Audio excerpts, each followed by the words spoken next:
Welcome back, everyone. Welcome back to something a little bit different here. We just wrapped up with the StarCraft Evolution show match, the Enki Pro Series, the Enki Epic Series, where we did feature and showcase a Beyond versus Rogue at a best of 9. It was crazy, it was wild. We're all the way to the ace match, but now we're here with another show match, this time StarCraft 2 related. This time it's going to be Reynor versus herO in SC2, LiuLi Cup number 47. LiuLi Cup is an irregular tournament that does its own thing. LiuLi Cup, sometimes it's like a 4-player round robin group, sometimes it's a 4-player single elimination bracket, sometimes it's a 4-player double elimination bracket, sometimes like it's an 8-player round robin group, sometimes we have off-race show matches, regular show matches, best of 7s, best of 9s, 2 best of 5s. They just have their own format depending on the week, depending on the event. They just kind of do whatever they want. And this month, this edition, it is a straight up best of 7 show match between Reynor and herO ZvP. Let's go. Let us go. Game 1 is going to be on Pylon. Now, as we jump into this, Reynor, he has been playing a lot of League of Legends recently. he's been playing a lot of League of Legends, papi. He's been lost in the Rift, but at the same time, he's still the second best Zerg player in the world. He's up there alongside Cyril, so still a banger of a show match. Let's go. Let's jump in. Spawning in the bottom right-hand corner of Pylon, we have the South Green Protoss player. We have the Blue Protoss for Team T1. It is herO. And spawning in the top left hand corner, we have his opponents. We have the Italian Zerg player. We have the red Zerg representing Basilisk. It is Reynor. Here we go.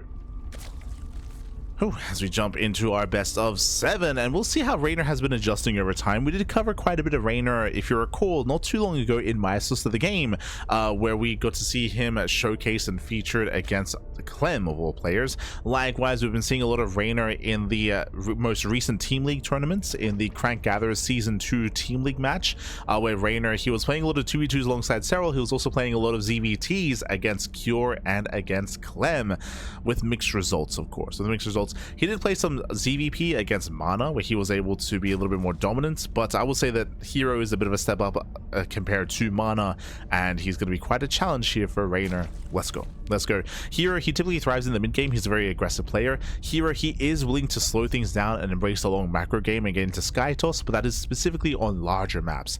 On a map like Pylon, we expect to see aggression out of our Protoss. Gate expand into Cybercore, into Stargate, into Twilight Council, but we'll keep an eye on that Twilight Council timing to see how aggressive herO does plan on being. That'll be the kind of big moment for herO, the big point of deviation. Meanwhile, Reynor going hatch gas pool, standard opener so far. Something that's very common and something that's very popular here on Pylon is 3 base all-ins. So 3 base all-ins, think German Taxi, think a Ling Hydra max out, think an early lurker tech even. We can rush into early lurkers and try to hit an earlier timing. That's off of a 4 base economy, to be fair, but we're expecting aggression out of Reynor on a map like Pylon.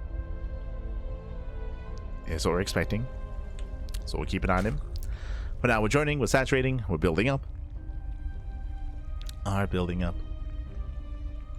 And based on the Pylon positioning here, it does look like a Stargate from herO, at least initially. Let's open Stargate.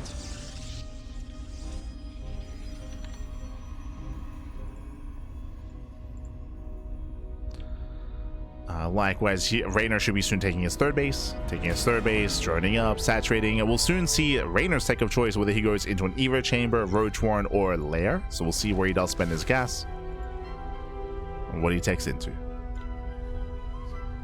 As Reynor does go for the forward third. Lings, they dip in.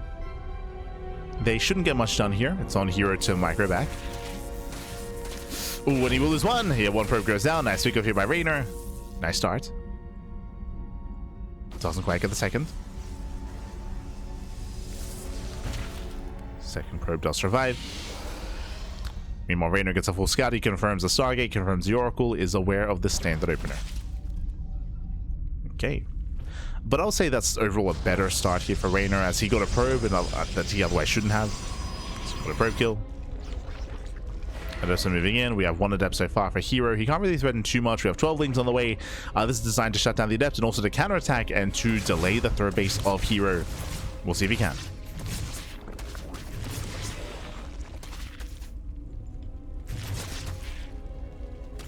See if he can. Adept does try to shade away. Reynor will shut it down. Nice movement here by Reynor. Very nice. Nice positioning. Oracle does spot the counterattack. And we just head straight into the mineral line. Gets one. Just one. Bit of miscontrol of the hero. Gets one. Drone is going to be zoned away, and Reynor does defend. Meanwhile, no third. There's no third expansion. We have a second gateway for herO. He's walled up. And herO, he's rushing into the Templar rushing into the Fleet Beacon and the second Stargate. Let's go. Este herO, papi. Ay, ay, ay. Okay. Let's go. We do have our initial Stargates. Rushing in towards that double Tempest production.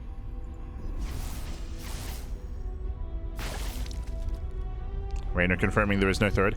Now, the problem here is that Reynor, he knows that there's no third base, but for all he knows, it could be Glaives, right? It could be Twilight Council into Glaive Adepts. It could be Twilight Council into Early Blink. Could be Charge. Could be Robo into Immortals. It could be anything. It could be even be double Stargate into Phoenix, or into Phoenix, into Void Ray, into Tempest. Reynor is in the dark. He just knows that there's no third base. He knows that something is wrong, at least. Here we go. Tempest are amassing. Behind this, Reynor, he is droning. He's saturating. He is so far at least building up on 3 bases, getting into his own plus on melee into Lingbane. But the anti-air so far is lacking. And we'll see what hero's follow-up is going to be. If you recall, there's a very common strategy to go into Tempest Rush, into a Twilight Council, into a ground composition, and try to hope that your opponent overreacts and invest a little bit too hard into anti-air while you expand. We'll see. So now Reynor, he's only relying on his queens. There is actually no lair. Oh, this is a very late lair. Yeah, big misread. With all this Lingbane, Reynor, he's ready against Glaives. He's ready against Early Blink. He's ready against a ground army. You can see Bailings are morphing in. We don't need them. There's nothing on the ground. So a big misread here out of Reynor. Tempests are revealed. Now he knows. And he has no gas. Like Reynor, he needs that lair. There we go. Lair begins immediately here. A 550 lair timing. Ay, ay, ay. Very late lair. We have the gateway explosion behind this. Gateways are amassing. Tempest, they move in.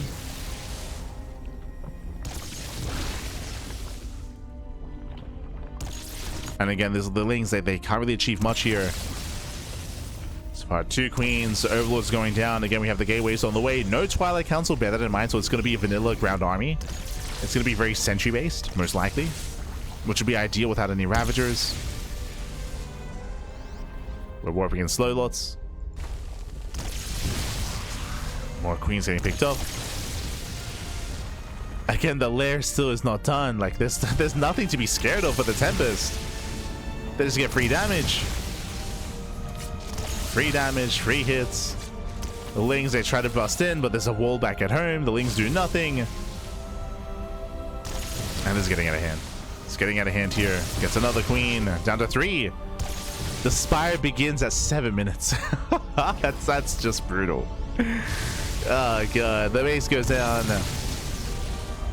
3 damage here for herO. And he's just going for the kill. Going for the throats. Heading to the natural. And there's nothing to stop him. There's just nothing here.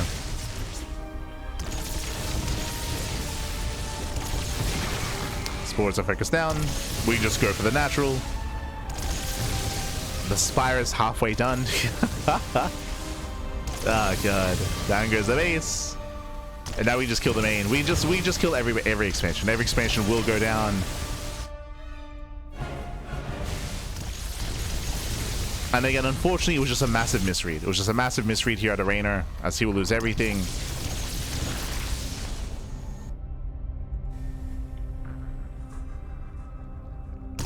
Tempest just hunting down the queens. The Spire will finish, but there's not really that much money left. Like, there's not really much gas. Not much resources to work with. 5 Corruptors is not enough. That's not enough. Not against 8 Tempest. 8 Tempest will hold their own. Oh, the transferring workers, no! The drones! Not like this. Get out of here. And Reynor's broke. Reynor is broke. Out of money.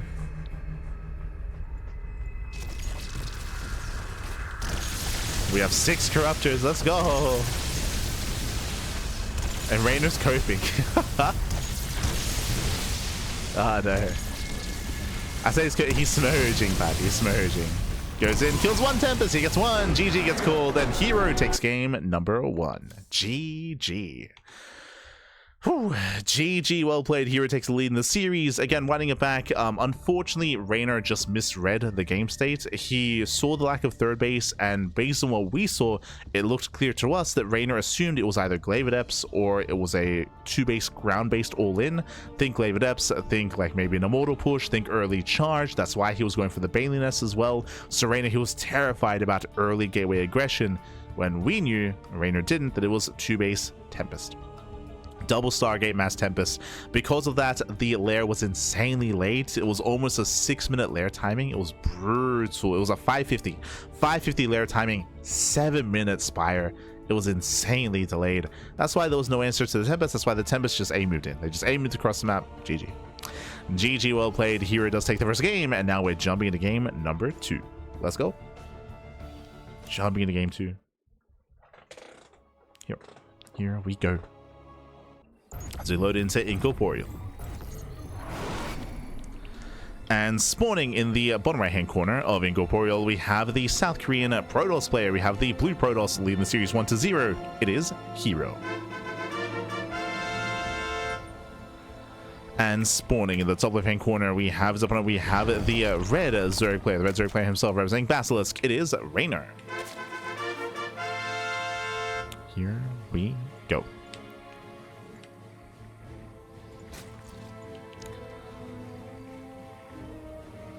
We are building up. And again, it's going to be on Reynor to confirm what herO is up to. herO did go for a standard opener, going for the Stargate, but from there he did deviate, not into a Twilight Council, but into a Fleet Beacon. So it's going to be on Reynor to scout, to confirm, to get a read on what's going on, because herO can be a very difficult player to read. Very difficult. He thrives in that mid game. And the pressure's on Reynor. Pressure is on.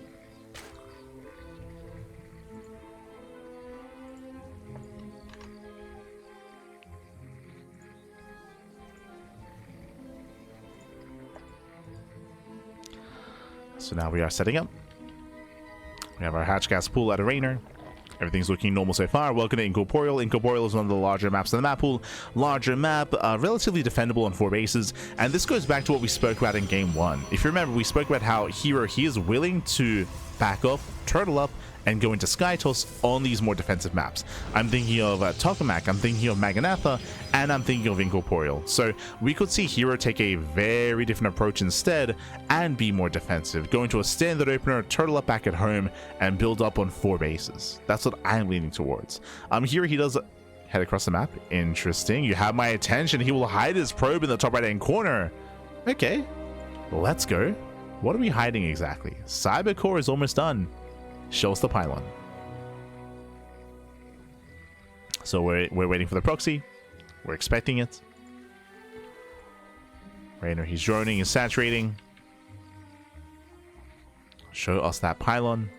We have seen herO go for a proxy Twilight Council into... No, sorry, not Twilight Council. Proxy Gateway here into Glaive Adepts, and he was able to beat several. It was on El Dorado, if you remember. So he went proxy gateways, I think it was 6 gate. I think it was 6 gate, 2-base Glaives all in, and he did actually defeat several with that. So we'll see if herO does hide his gateways to make it difficult to scout.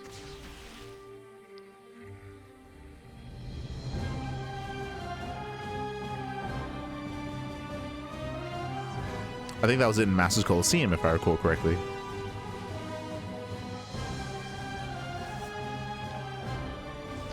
So Twilight Council into charge, not Glaives. Okay, charge is on the way. So very early charge timing.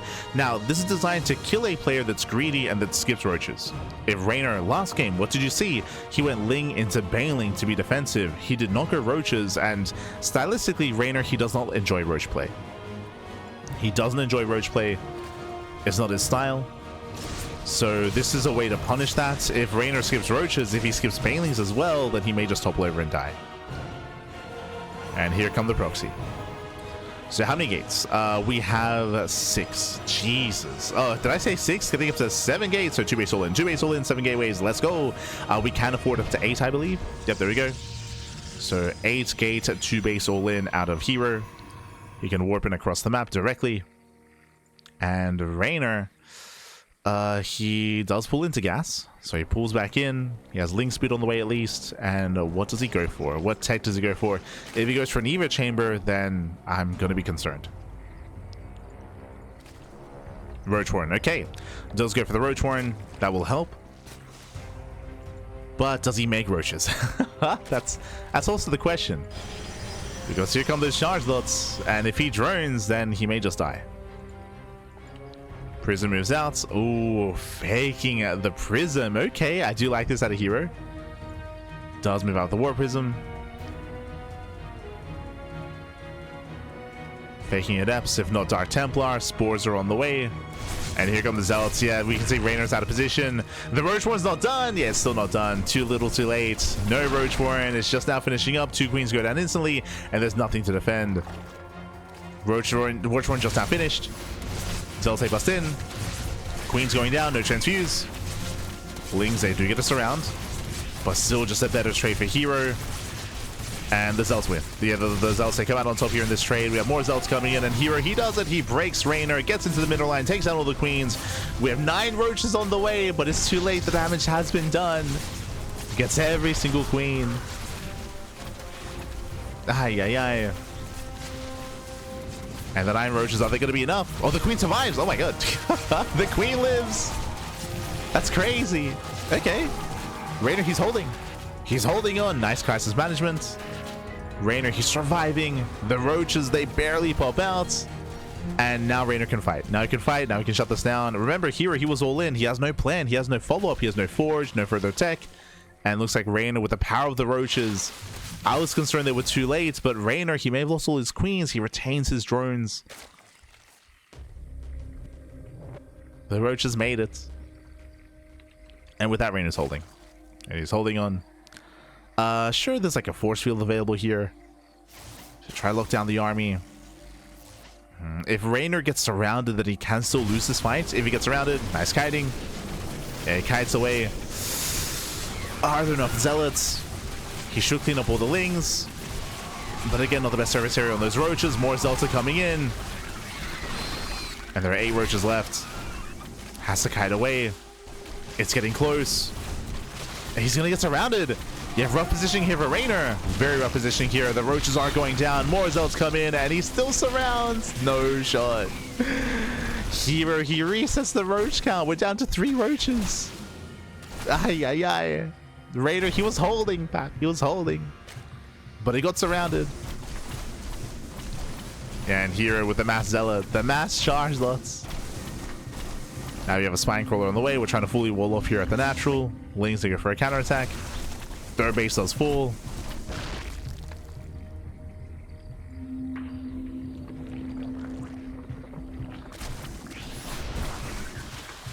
Can herO be ready if he's freestyling? I wouldn't say this is freestyling. Like this, these are typically planned builds. Like last game as well. Like they're typically like I say pre-planned. Like they're obviously pre-practice builds. But herO is usually really smart when it comes to how he constructs the series.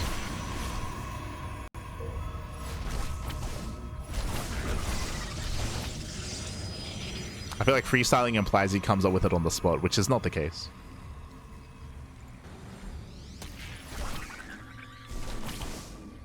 As here we go. herO moves out. Behind this, there are 8 roaches. It's not going to be enough. Yeah, not enough here. Not enough to defend. We have the Bailey Nest on the way. herO, he can now push in towards the natural. I mean, we do have a full wall. True. Does have a full wall off. And Reynor does go for the ninja base. Going for the ninja expansion.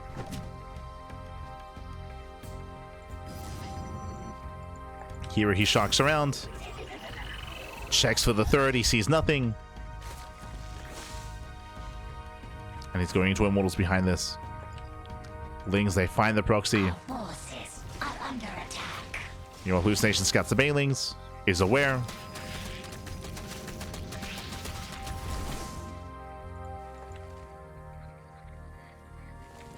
You're moving back in. The roaches are exposed. He's got to be careful. Where are those defensive banelings? Here we go. We have 6 banelings on the way, but they just now began. Here he can still collapse on the army. Does force field, does catch 2. 2 roaches do go down. Base is denied. Banelings are done. Hero's going to be careful. He's going to be so careful with how he engages. The force fields are so crucial. As Ravagers are on the way. He needs them to break the force fields. And upgrades are going to be denied here. All the Biles. Ooh, connect. Biles connects. The Banelings are trying to rally in. Other splits. Oh my god, one of the sentries falls. Both sentries fall. There's still 3 left. Still 3 left. Baneling doesn't connect. Roach speed is denied. Yeah, no roach speed. No +1. No Banelings left either. And here he's done it. Here he has done it. As long as he doesn't just A-move into the Banelings, he should be fine here. Speaking of, here come the Banelings. Banelings are crash in. Decent connections. Connections are decent, but now we have plenty of sentries, the Stalkers and Immortals. Breaks on through. Boys are being pulled. And herO looking to extend his lead. GG gets called. herO, he'll take a 2-0 lead in the series. Whew, GG. Again, herO being very cheeky when it comes to his build, going for a 2-base, 8-gate charge lot all in. And again, Reynor, he was unprepared. He did go for a Roach Horn, thankfully, but it was too late. He went for a later Roach Horn. Initially, Reynor, he did survive, though. I was very impressed by his defense, his initial defense, but then he tried to defend the 3rd base. He got surrounded. That was a brutal moment here. If he was able to continue to kite away, and kite towards his natural, different story, but he would go caught in the mineral line and he lost all of his roaches. That was game then and there. When he lost that roach army, that was game. GG. GG, well played with that. herO does take a 2-0 lead, and now we're getting into game number 3. Going to be loading into Last Fantasy. Oh boy. This is the most vetoed map of the map pool. It's quite rare to see any games on Last Fantasy, so I'm curious to see how our players do play this out. As spawning in the bottom left-hand corner of Last Fantasy, we have the South Korean Protoss player. We have the red Protoss. For T1, it is herO.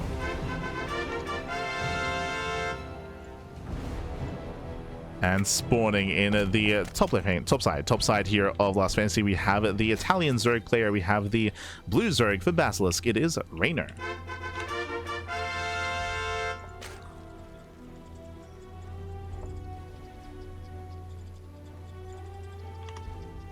There we go.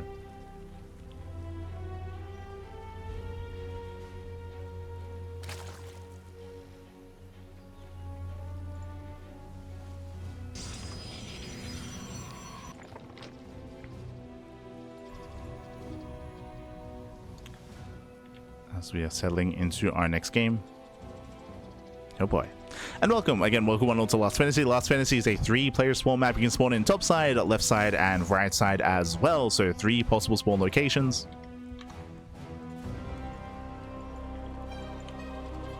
Has herO always been this good at PvZ? Yes, of course. I mean, he's like herO. He's literally one of, if not the best Protoss player in the world. You can make an argument, of course, for Classic, just because Classic did outperform herO at EWC. But I would say hero's top 2, if not number 1. I think what's important about Classic and herO is that they each have their own play styles. They each have their own strengths and weaknesses. Classic, I would say he has the best late game in the world. Late game PvZ and PvT. True, I would say that. But herO, he has stronger like mid game. He's more diverse in his play. He has a lot more variety than Classic. So different kind of players, right? Different kind of players, different kind of strengths. You can make an argument for either one.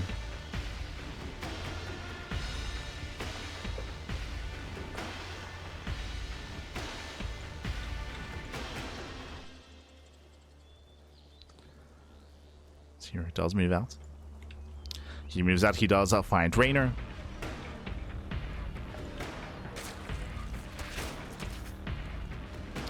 Does find him, and we'll see what kind of build we go for this time. Game 1, once again, Twilight Council.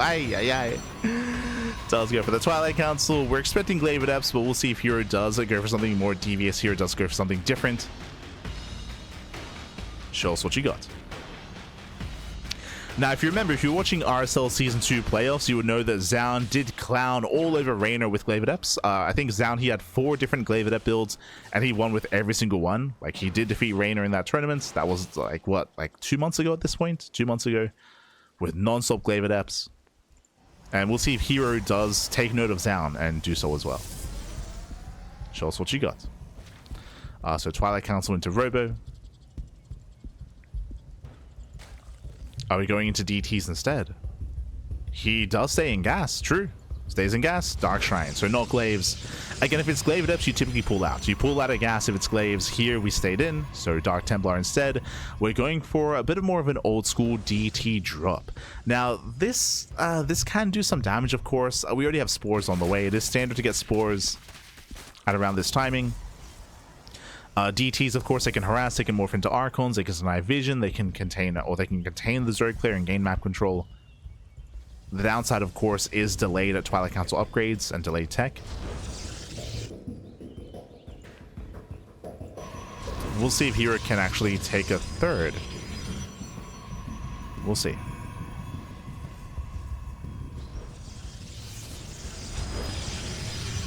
Steven says, Invitational Stargate first in PvZ? Yes. Yes.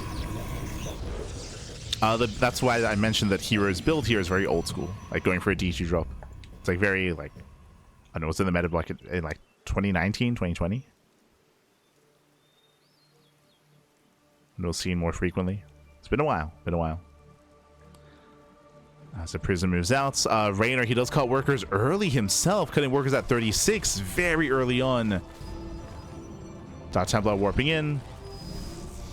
They head towards the bases. Spores in position, and Reynor should defend. Okay, we'll defend. We have Shadow Stride on the way, so this is something unique to herO. Now, I was talking about how, like, okay, with DTs, you can go in, you can morph them into Archons, you can hunt down Overlords, you can maintain map control. This is a style that herO did popularize, I wouldn't say last year even, where, did he do it in EWC? Where instead, he would stay on Dark Templar, not morph them into Archons, and go into Shadow Stride, and morph in more DTs instead. And try to abuse the area outside of range of the Spores. It was either last year or the year before. The DTs, they move in. And again, we're intentionally not morphing them into Archons. We have more gateways on the way. Here he's staying on 2 bases.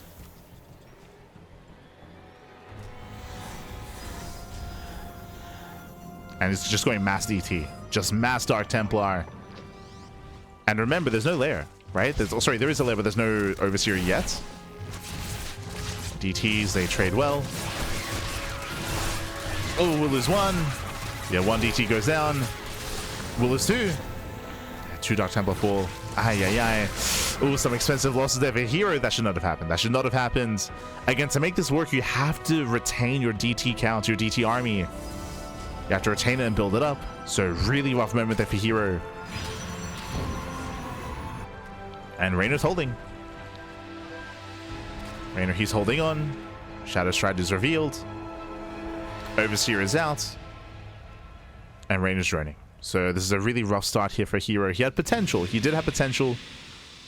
But in the end, investing into Shadow Stride wasn't worth it because he didn't save his DTs. Didn't save them, didn't preserve them.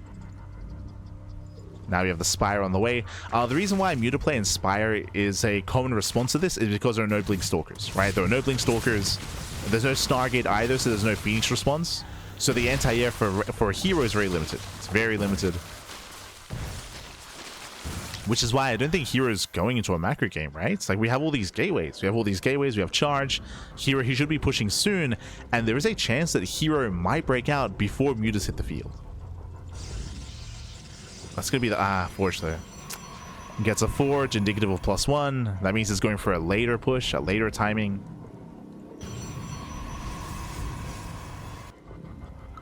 So this Forge tells us that most likely Reynor will survive and will get his Mutas. We'll get his Mutas up and running. And that's why hero's going to have a very hard time keeping up with the Mutas. And it may force a base trade, right? It may just force a base trade.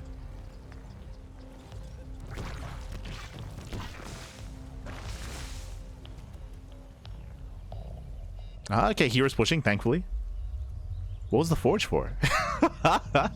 He gets a forge, he ignores it, he pushes. Okay, sure, no +1, which I think is a good thing, to be fair. Like here, he's got to go here and now. He just likes to look at the forge. Don't worry about it. Comes in with a surround. Yeah, surrounds the army. Very nice force field. He locks down the boys. Drones get locked down. Music collapsing, and they do take down the prism. No more warpins. And the Archon's on its own. Again, that's really the only anti-air. The Archon will go down. But the Zealots are pushing into the mineral lines. And here, can he do crippling damage? Can he end the game here and now? Nice hold position micro. Protects the roaches. Roaches are protected. Mutas, they come back. Remember, limited anti-air. And Reynor will defend. Yeah, he will defend. He will clean this up completely here. Shut down the Immortal. Shut down the Zealots. Now we get +1 after the failed push.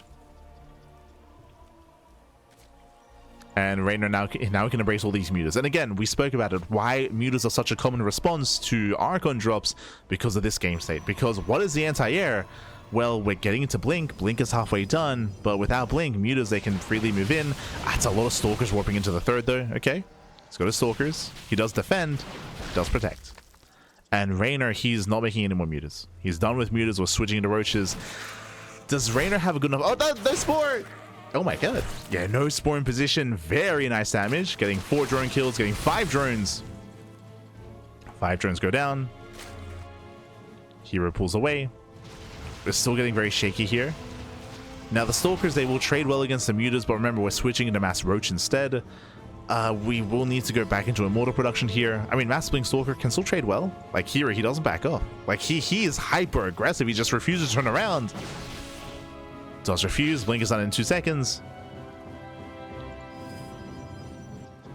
Just keeping in the face of Reynor. And Reynor, he still hasn't quite recovered yet. Oh, brutal move command. Brutal move command. Moving into the army. More roaches getting picked up. Ooh, where are the blinks? Yeah, we're missing a little bit of that blink control here from herO. Bleeding out 3-4 Stalkers. Yeah, 4 Stalkers going down. Does punish the mutas. Roach Ravagers building up.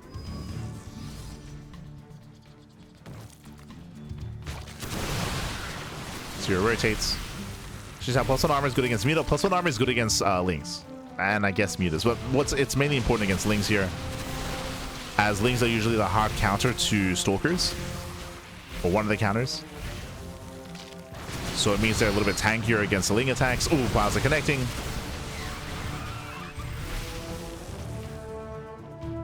As Reynor trying to support that army. We have Zealots on the right hand side getting into the mineral line. Reynor getting pulled apart. The Ravagers are exposed. Gets into the mineral line. Drones are falling. And nice hold position micro. Here he avoids the piles. Prism into the main base. Warping does complete. Just barely. And Reynor is being pulled apart. Massive losses here. Ravagers are going down. Mineral line as well. And again, here, just no chill whatsoever. Hyper aggression from one, then to the other. From initially Blink DTs, into the charge push, into the Blink Stalker counterattack. Again, just Reynor just never given any room here in this game. He just wants to drone. He just wants to mac her up. He just wants to play some StarCraft. Ah, no.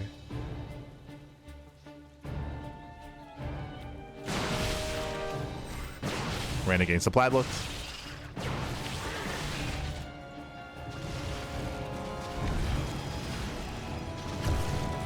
Mutas are getting some damage, but at this point, I mean, Blink is already done. Here he has the answer to the mutas. Here pushing in.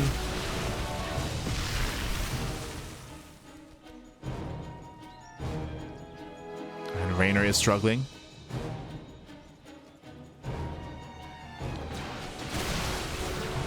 Behind this here, he can morph in some Archons with Dark Templar. We'll see how he does support the army. Now expanding forward, taking his 4th base, expanding towards Reynor. Once again, just being hyper aggressive. In a macro game, typically Protoss players, they expand away from the Zerg to give themselves more breathing room, but here it's the opposite. As the DT goes back in, the Dark Templar goes back in. Gets more damage. 3 more drones distracting Reynor. And the Mass Stalker's moving in. And again, Reynor can't keep up. Oh, the Wowzoo connect though. Yeah, bit of miscontrol about a herO. herO does miscontrol, takes a lot of bounce to the face. He blinks on in. Bold blink out of herO, diving on the Ravagers. Does barely avoid some of those miles. But herO has done it. Or has he? Here come the Lings. The Lings are barely reinforcing. Here he warps into the Zealots. Blinks forward once again. Here he wants those Ravagers. He wants them back.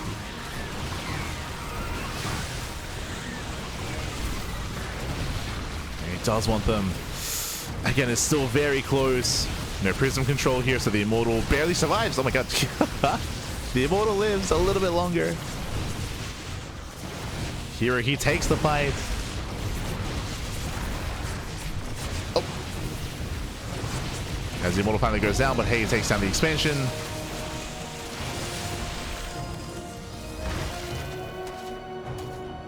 And again, the soup does lie. Reynor, he has a very inefficient army supply with Roach Ravager, so he's been down in supply the entire time. He's been struggling to keep up, struggling to keep his head above water. He lost his 4th base. herO now has the better economy. The more efficient economy, the more effective army. Reynor, he's trying to switch towards Hydras. Hydras would be more ideal here, going Ling Hydra, but he's a ways away and likewise has no Hydra upgrades either. Reynor needs time. He needs herO to back off. He needs to just back the hell off. Let Reynor expand.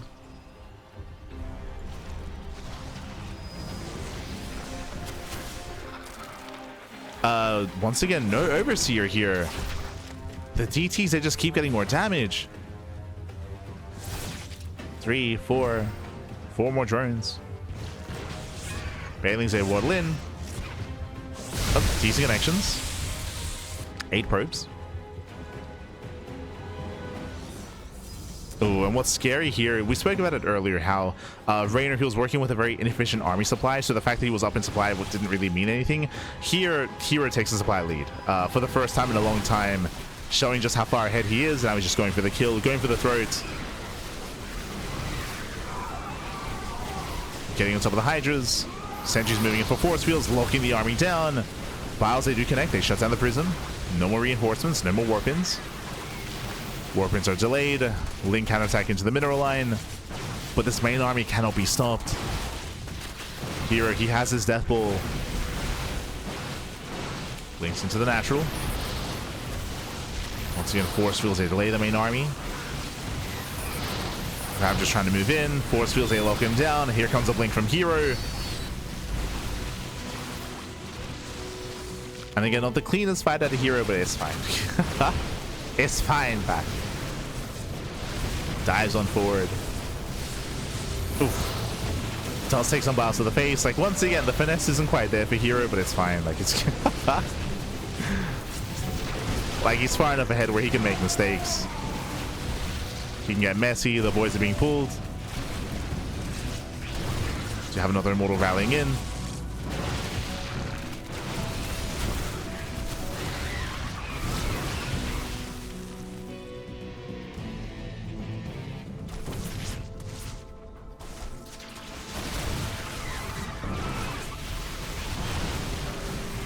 Here he goes for the kill. He blinks on forward. There's 2 Ravagers left. GG gets called, and herO will take a 3-0 lead in the series. Whew.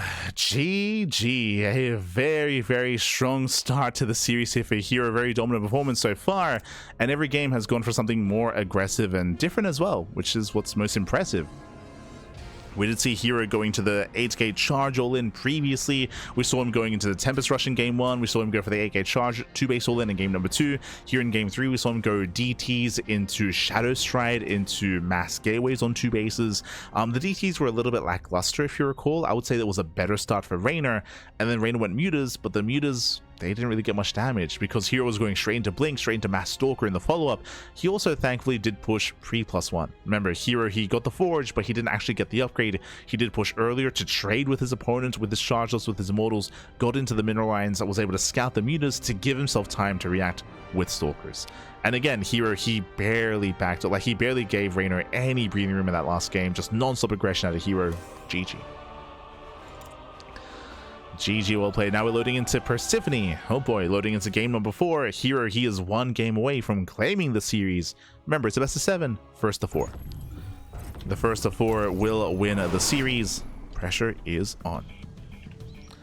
And spawning in the top left-hand corner here of Persephone, we have the South Korean Protoss player. We have the red Protoss representing T1. It is herO. And spawning in the bottom left-hand corner, we have his opponent. We have the South Korean Zerg player. We have the blue Zerg representing Basilisk. It is Reynor. Here we go. Here we go. As we're getting into our game, we're going to be loading into game number 4, and we'll see if Reynor can begin the comeback. Ay, ay, ay. Here we go.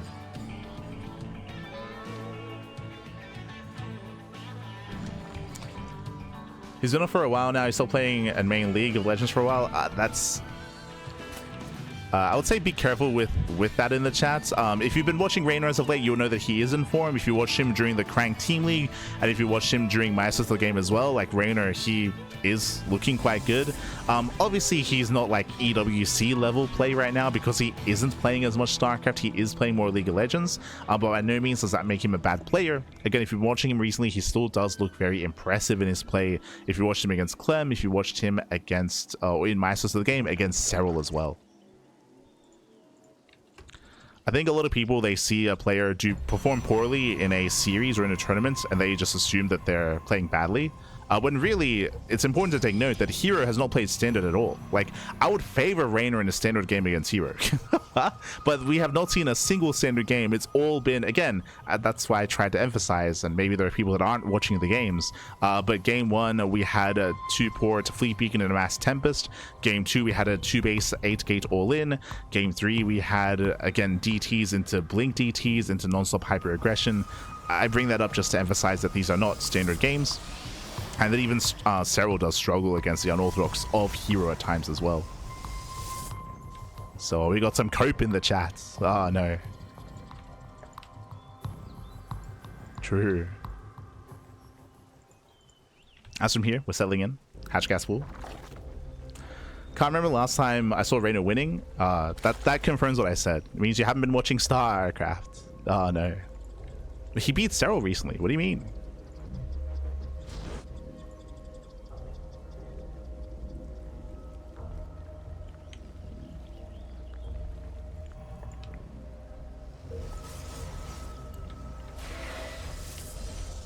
For now we are moving out.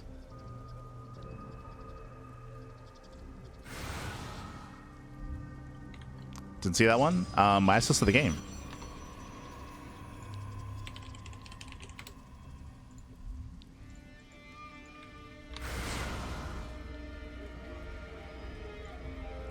My assist of the game, bad. There was a big offline happening in big offline event happening in France. And Reynor also looked very good against Clem there as well.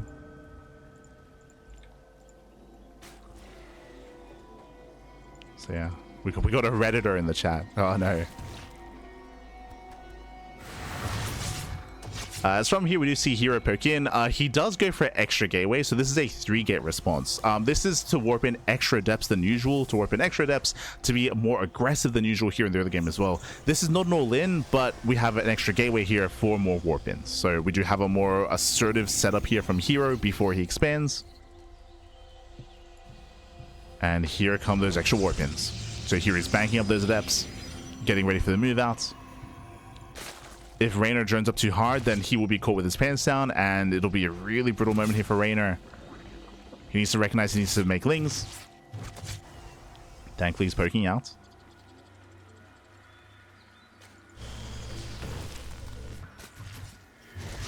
Oh, Stasis goes off. Oh, brutal connection though. Yeah, it does catch out the drones. Nice connection here by herO. The Oracle does go down, so miscontrol from herO as well. The Oracle falls. Is kind of worth it, but ideally you do want to keep the Oracle alive. So better moment here, better trade for Reynor. So Reynor does run away. Stasis trap is going to be denied.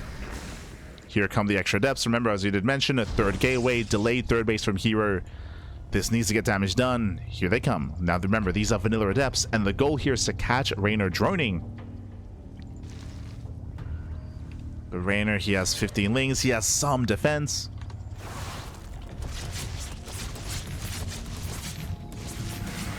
Oh. As things are to engage. A couple of boys are being pulled. Drones are going down. Getting one, getting two drones so far. Shades into the main. Getting up to 3 drone kills. Reynor is massing up 20 lings behind this to not just deal with this, but to counterattack. To hit the third base. And we'll see if he can. See if he can. And so far getting up to 10. Oh, this is becoming critical damage. 10 drones do go down. And Reynor, he needs to move out. The Oracles will spot this. We have more. Jesus. herO, he went for another wave of adepts. Okay, interesting. Did go for another wave. This is a big commitment. Bearing in mind that herO, his Twilight Council is very delayed. So late Twilight Council, late Forge, late upgrades. herO, he invested even more heavily into this, and he's behind in the worker count. He needs more damage.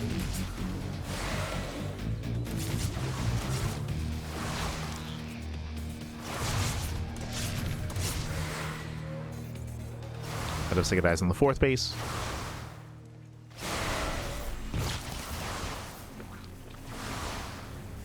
So you get eyes. We'll see if we can force a cancel. Oh, does shade away. Shades away. Oracles are moving in, but the queens will defend. herO did make a 4th oracle. He's going for the queens. Let's go. He dives in. He gets 1. Gets 1 and gets 2. He trades out an oracle though. This does mean that his third base is that much more vulnerable. Gets all 3 queens. Going for the 4th. 4th base does survive. And this is a really messy game. He gets another oracle. He's not stopping. He's making more oracles back at home, Pappy. Let's go. How many has he made? He lost 2. He's getting another. He's getting up to 6. So 6 in total this game so far. Making more oracles. Getting to double upgrades. The hatchery is so low. But roaches have arrived. There's a recall back home. The queen count, I believe, was recessed. The oracle almost thrown away. And the game is slowing down. The game is slowing down. Now, on the one hand, it's important to bear in mind that herO did get a lot of damage done, but he was also dealing damage to himself, right? Like herO, he was even more committed than we assumed. Like, he went for extra gateways. He went for a delayed third base, which we assumed because of the third gate setup, but he went for extra warp-ins is what's important. He made extra warp-ins, which delayed all the further tech as well. herO's on 3 bases, but it's still a really awkward setup here, as he still does not have blink.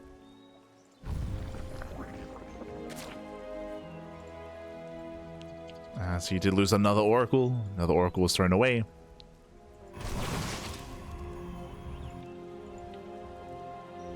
Yo, let's go. Wait, going for a fleet beacon. Let's go. Fleet beacon's on the way.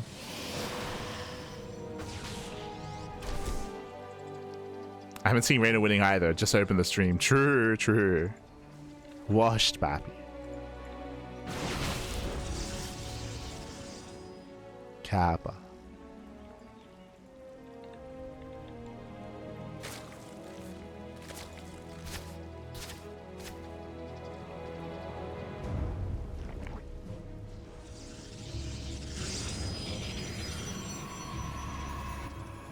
Reynor does rotate around.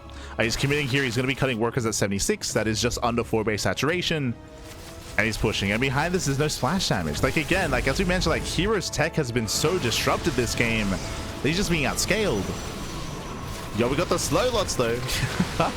Slow lots are moving in. We have the slow banes to respond. Everyone's slow. Yeah, Lings are coming from behind. They lock down the army. Thankfully, Blink is done. Shuts down the sentry, the adepts. This forward base will fall. And again, Reynor, he was able to at least get into an 80 drone count. This game was maybe the most comfortable game that Reynor's had, but even then it was very shaky. Like, it was it was very messy, very messy. Like, Reynor, he just wants to get into a 4-base economy, baby. That's all he wants. That's let him drone, baby. Let him drone. And hero's just been outscaled. As we mentioned, like, hero's been outscaled. He was hyper committed. He did not do enough damage. He failed to kill Reynor. And Reynor's almost maxed. He's almost maxed out. But something that I will say is that, hey, we've still seen something different every game at a hero. It's still been a different build every single game. Oracles are being thrown away. He's also charging in. There's no Baneling support, but there's barely any Zealots anyway. Yeah, nice kiting, nice spread. As things, they flood into the main base. And here, he just cannot keep up. Not against this kind of army. Not with purely Zealots and Stalkers.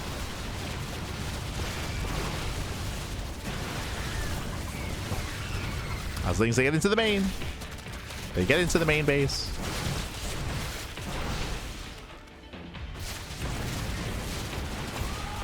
And GG gets called. Reynor, he does fight back. He does put a point on the board. GG.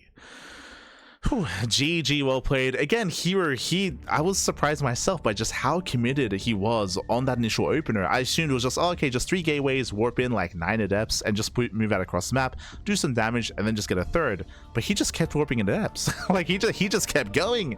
He warped in more adepts, got more gateways, did eventually work on his third base, but because he was so committed, because he was warping in so many adepts, everything else was heavily delayed. The Twilight Council was heavily delayed. The Forges were delayed. Any kind of tech. That's why towards the end there was no Storm, there was no Colossus, no splash damage, no nothing.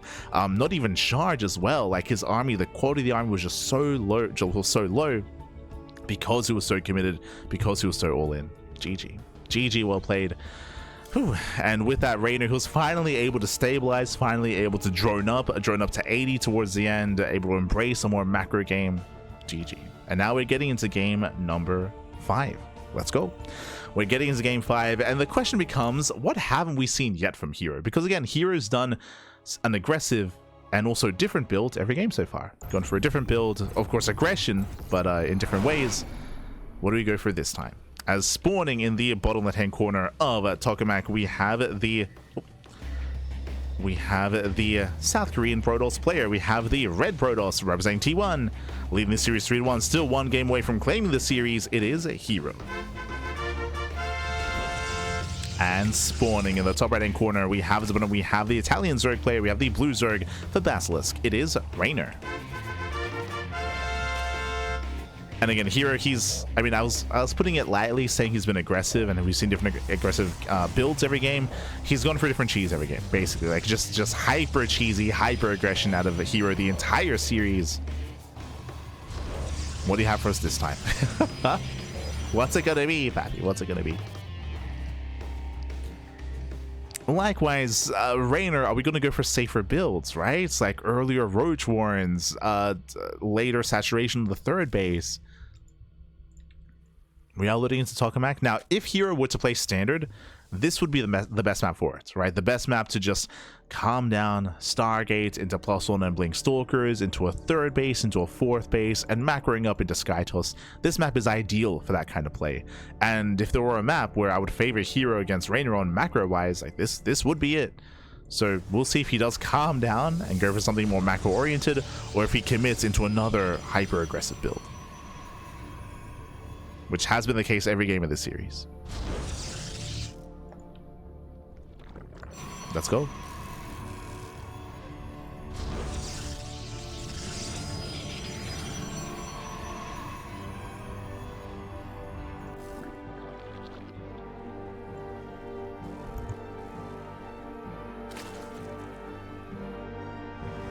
Here we go. So from here we are building up. Gases are being taken.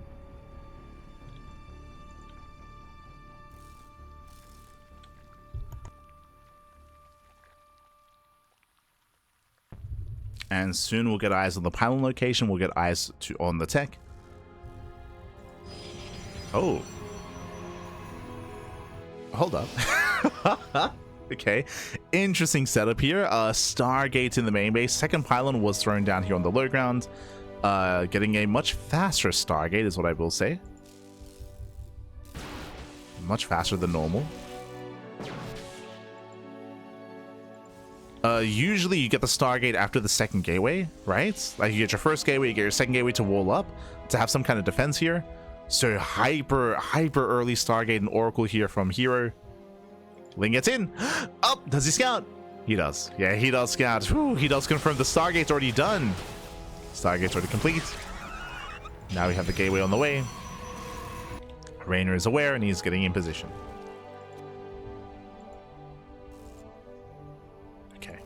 Okay.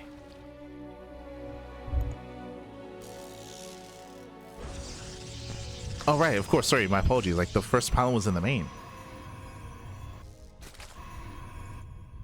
It's throwing me off. That's why I was so confused when it came to the Stargate placement. But, yeah. Sorry. The first pylon was in the main base, not at the natural. So really quirky start, and we're going into a robo follow-up. Interesting. Now, if you remember, if you were watching the Tuna Cup last night, and if you were watching not just Tuna Cup, but even the more recent events here with Skilless, with Cristiano, with MaxPax as well, we have been seeing a resurgence of the robo into Twilight Council into High Templar into delayed Archon drop. It's a build that is relatively popular amongst the European Protoss players. It's popular amongst the Europeans. We'll see if that's what this is. As that is extra gateways. Prism is on the way. My assumption it's going to be a Prism into the Twilight Council, into a Templar Archives, into 4 High Templar across the map. That's what this looks like here, which is the delayed Archon drop. And I believe this is the first time I'm seeing herO do this. Like, again, like this has been in the scene and in the meta since the beginning of the year, since around like January, February of this year. Yep, Archon drop. But players like Zound, Classic, and herO did avoid it. Like, they avoided this build for a long time. First time I'm seeing herO do it. Okay, let's go. Let us go. The way this works is you morph in the High Templar, you morph in the Archons, you gain map control, you delay your opponents, you contain them, and then you can build up into Charger, Archon, Immortal. Into a very robust ground army. Specifically, the Polish Protosses are really fond of it. So think of like Geralt, Cristiano, Patty, Mana especially, true. Mana, he almost exclusively did this build for a good amount of months at the start of the year.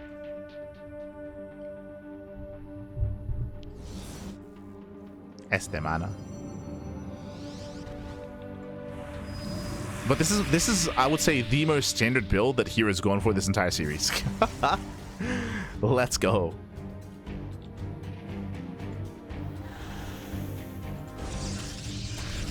And this is just to gain map control. You can warp in Zealots with this to try to reinforce if you see an opening. Archons, they move in. They try to hunt down the Queen. So far, Reynor keeps up. Let's transfuse. Ooh, but one Queen does go down. So far, here just looking for more damage. Gets the Overlord. The Reynor does move out for a counterattack.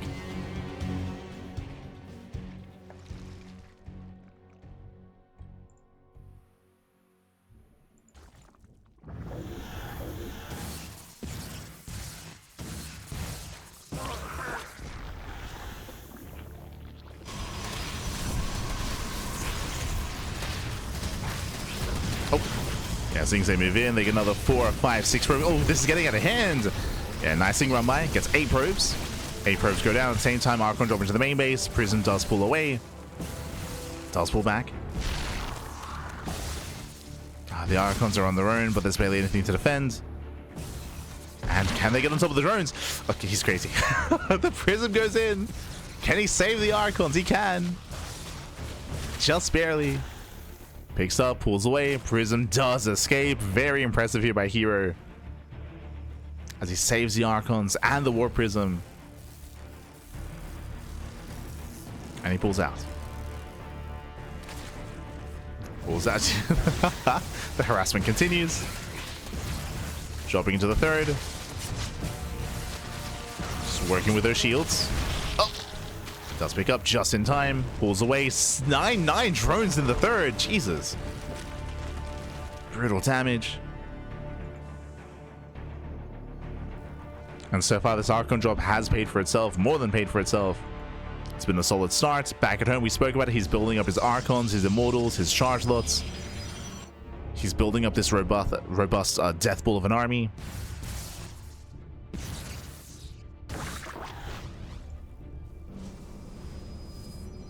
And Reynor, he's focusing and fixating on Lingbane Hydra. We are cutting workers here. We're joining up to 75. We're not quite taking quickly into lurkers, which is a bit of a concern against this kind of army.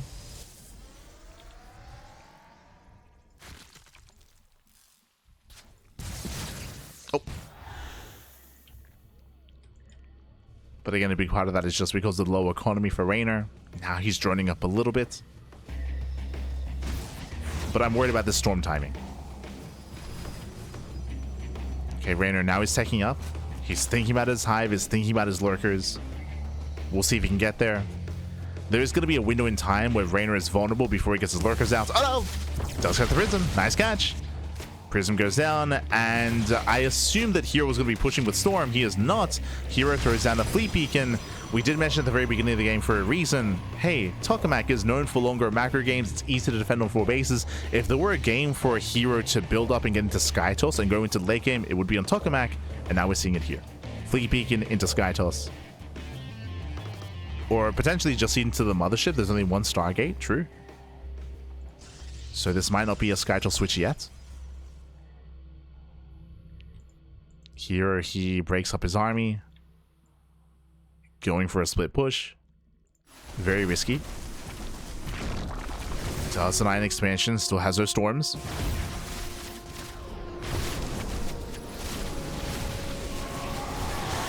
Storms do try to zone. herO moves in the right hand side. Gets into the mineral line. Goes to the base. The 4th base is going to go down. Storm in the mineral line. Forced to recall.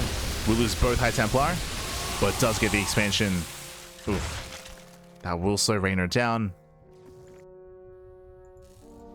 herO pulls away. Here comes that Mothership, but only the Mothership. Instead of getting a second robo.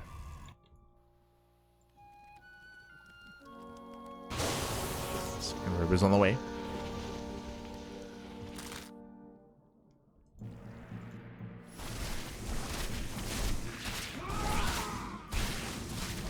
So stepping out of Reynor, catching out some of those zealots. Again, hero's playing with fire right now. This is such a vulnerable army. Does deny the expansion. Here comes the surround. Remember, recall's on cooldown, and here he will lose everything here. He will lose all these High Templar. It's gonna be 1, 2, 3 Templar gonna be going down. Ay, ay, ay.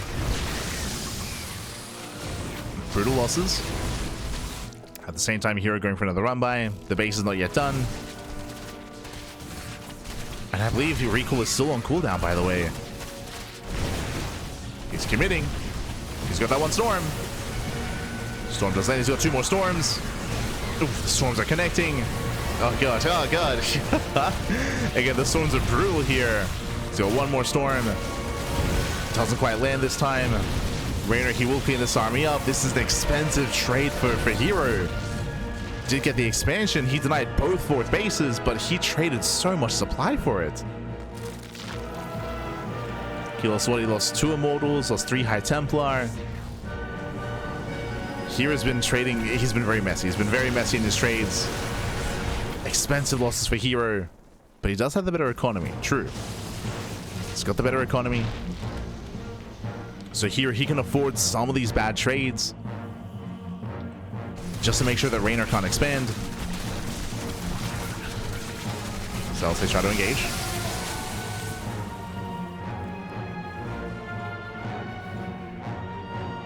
herO surviving with the bare minimum.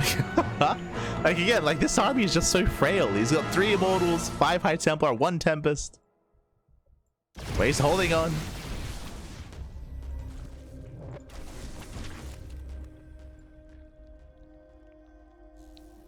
Reynor, he's looking to surround. Looking to flank the army. Here he has to be so careful with his movement here.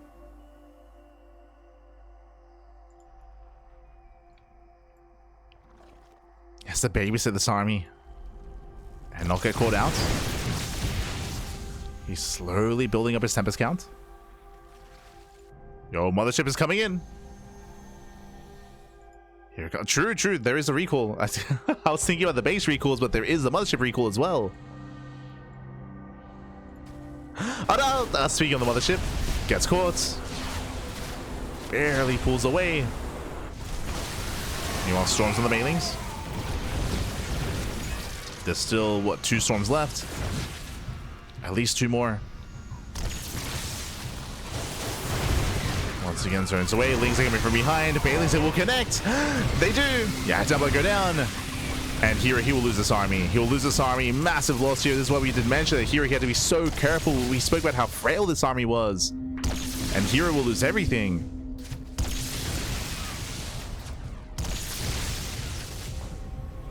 I mean, he survives with the Tempest. He at least tries to. I started stepping. 1 Tempest will fall. Down to 2. 2 Tempests left. Hero pushing on the left-hand side. Here he does move out. Once again, should emphasize that Hero does have the better economy. He will knock down the base once again. Another expansion. The base recall has reset.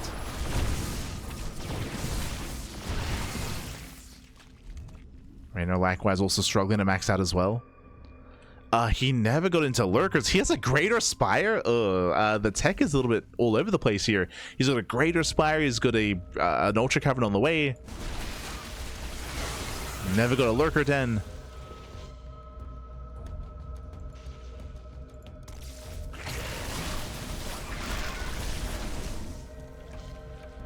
We don't have the room to go into brood lords. Lurkers would have been ideal.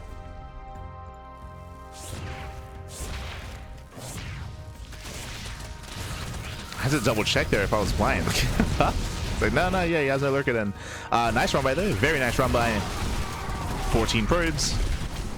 Oh, recall across the map actually. Yeah, no defensive recall. This base does go down, losing 19 probes and the robo. And the offensive recall didn't really achieve much here.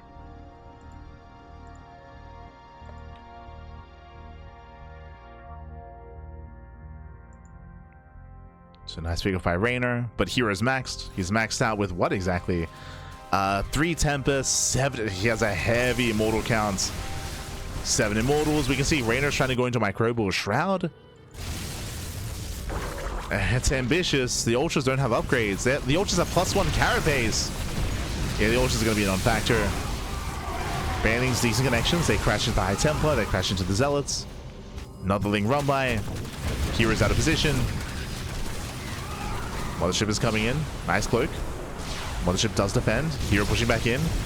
Does snipe the expansion. Reynor just can't expand. he just cannot maintain a 4th base. He just wants a 4th battle. Just wants a 4th expansion. Storms are connecting. We have Ultras on the way. Let's go. The +1 Ultras. Let's go. Bearing in mind, +1 Ultras against 7 Immortals. The Ultras, they just melt. Yeah, they just melt. Immediately, storms are connecting, and Hero, he has done it. He has broken the main army. GG gets called, and Hero will take the series 4-1, taking down Reynor. GG. Whew. GG, well played. Hero, he does claim the series. A very dominant showing here out of Hero, and a lot of really diverse play as well. What I appreciate is we saw a very different kind of game every single game at a Hero. Sorry, very different build every game at a Hero. Game 1, we did see the Tempest Rush. Game 2, we had the 2 base all in. Game 3, we did have, oh god, my mind is blanking actually. All right, game 3 was on Last Fantasy. Oh no. That was the game where we saw like the 2 base Twilight Council play into early charge. So rush into early charge. On Persephone, we saw the 3 gate opener before the 3rd base. And here in game 5, we did have the delayed Archon drop, which was the most standard game. Like we this was the most standard game that we saw out of herO. Reynor had a really hard time keeping up with the aggressive nature of herO, had a very hard time, as we saw some very crazy and very diverse builds out of herO. Reynor, at times, he was misreading, he was miscalculating. We saw the Tempest, for example, arrive, and there was no lair, so the Tempest just ended the game. Likewise, we saw him caught out and caught off guard by the Zealot, by the charge all-in as well. I had a really hard time keeping up, and GG well played. The one game that Reynor was able to take was when herO overcommitted into Adepts and Reynor actually got into an 80 worker count 4-base economy. He actually slowed the game down, built up his economy, and then Reynor snowballed out of control. Here, Reynor almost got there. It was very shaky though. And again, we saw a lot of the tech was all over the place from Reynor, right? With Reynor going into the Greater Spire, then into Ultra Cavern, skipping Lurkers entirely. If you remember, we spoke about how herO had a window in time before Lurkers where he could deal critical damage, and there were never any Lurkers, so like that window was even greater. But despite that, herO was also being very messy, right? We saw a lot of moments where herO was losing his Immortals, his High Templar. Like, it was a very messy game for both players, for both sides, and GG well played in the end, did go in favor of herO. Congratulations here to herO. My condolences to Reynor, as again, Reynor, he's back to the rift, Pappy. He's back to the rift. GG. Ultra Cloud could have worked, maybe. Like, Ultra Cloud can work, but if you remember, we were bringing up the lack of upgrades, for example, the lack of economy. Like, getting into Ultras, it's definitely a process, and Reynor, he kind of stumbled his way there. Like, sure, it can work, but like, getting there is what's important. And his early to mid game, sorry, his mid to game and his mid to late game was lacking, of course. But a part of that as well was also the aggressive nature of herO as well. It was very messy, but GG well played. With that, congratulations to herO, and thank you so much. Shout out to LiuLi for hosting the event. Again, this is a sporadic show match series where every couple of weeks we have like a best of 7, or we have like a double elimination bracket or a round robin group stage. Like, every other week it's a different format. Sometimes we have like off-race show matches. True, we've had some off-race show matches as well, featuring herO, featuring Clem. I think we had like a PvT, like off-race show match or something not too long ago. But yeah, LiuLi, he likes to have a lot of fun. With these show matches, so much love. Otherwise, thanks for watching. We just wrapped up with both of our show matches. We just wrapped up with the Beyond versus Rogue match, and also now with the Reynor versus herO match as well. If you missed out, I do recommend the VODs. It was a lot of fun casting StarCraft Evolution again after so long, and we'll see you guys next time. I believe this is our only cast for today. This evening, we should be having our evening free. Let's have a look at the schedule. As tomorrow, we're going to be live with WarDTV Monday. Back-to-back WarDTV Monday on Wednesday night, or Wednesday morning and Wednesday night. The reason why we have 2 casts of WarDTV Monday is because I believe Wardy had, I think he was on the main page? No, front page, that's it. He was on the Twitch front page, so because of that, he did organize 2 tournaments back-to-back. So one Wardy Open into another Wardy Open, just so we could maximize his exposure on the front page of Twitch. So that's why he hosted 2 events, and that's why we have 2 replay casts over on Wednesday. So we'll be catching up with those weekly open cups. Meanwhile, we have the Turtle Tussle on Thursday, we have the Pond Cast on Thursday, we have Pigosaur Cup, MSO, and STC as well. So plenty of content throughout the week. Thankfully, our weekend is a little bit leaner. So Friday, Saturday, Sunday, only 1 cast a day. So we can get some rest, baby. We can get some rest. We can catch up on other work as well. Schedule those VODs and get ready for the rest of the month, because it's going to be intense with RSL right around the corner. We have RSL, we have the Rival StarCraft League, we have the Platinum StarCraft League as well in December. That's going to be like the end of year finals. So a lot of content, a lot of StarCraft. We'll do our best. Almost 3 a.m. Oh, get some sleep, pappy. Get some sleep. Aye. What if the Greater Spire was a misclick? It might have been, or maybe it was like Reynor being a little bit greedy. Maybe he assumed it was going to be a bigger commitment into Skytoss. Remember, it was a Fleet Beacon into Mothership into Tempest production, but it took herO a long time to get a 2nd and 3rd Stargate. So maybe Reynor was assuming that herO would be more passive and defensive and would slowly build up into Skytoss instead of being as aggressive as he was. So I would assume that maybe it was a bit of a misread as to where the game was headed.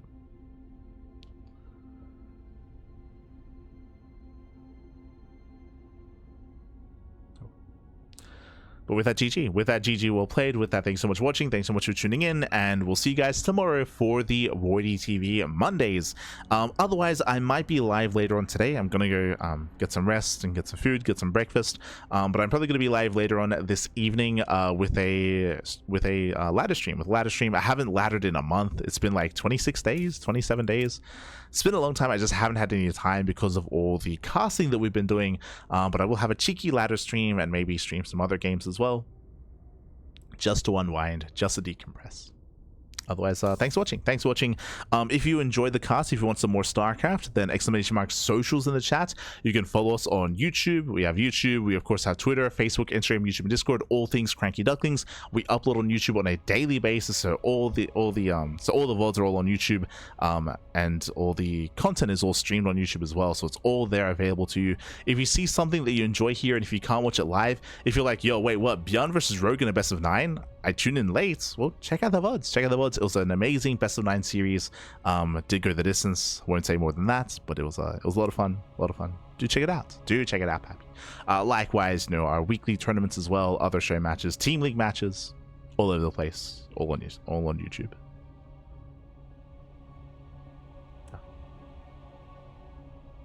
One more StarCraft. Watch the VODs, Pappy. Watch the VODs. But otherwise, thanks for watching. Thanks for watching, and we'll see you guys tomorrow for some more StarCraft. Until then, ciao, papi, ciao. See you tomorrow.